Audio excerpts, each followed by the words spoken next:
പ്രവാസ ജീവിതത്തിലുണ്ടായ ഏറ്റവും വലിയ ദുരന്തമാണ് കുവൈറ്റിലേതെന്ന് മുഖ്യമന്ത്രി പിണറായി വിജയൻ.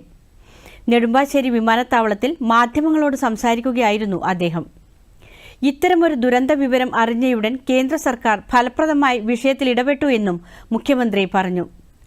സംഭവവുമായി ബന്ധപ്പെട്ട് ഇന്ത്യയിലെ വിദേശകാര്യ സഹമന്ത്രി കുവൈറ്റിലെത്തി തുടർ പ്രവർത്തനങ്ങൾ ഏകോപിപ്പിച്ചു. ദുരന്തം നടന്നയുടൻ കുവൈറ്റ് ഭരണകൂടവും ഫലപ്രദമായി ഇടപെട്ടു.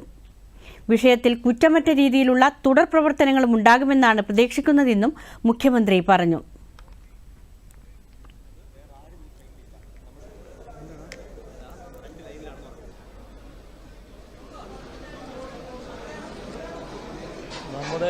നമ്മുടെ രാജ്യത്തിന് തന്നെ സംഭവിച്ച ഒരു വലിയ ദുരന്തമാണ് കുവൈത്തിലുണ്ടായിട്ടുള്ളത്. 50 പേര് മൊത്തം അവിടെ മരണപ്പെട്ടു എന്നാണ് ഇതിനകം വന്നിട്ടുള്ള വിവരം.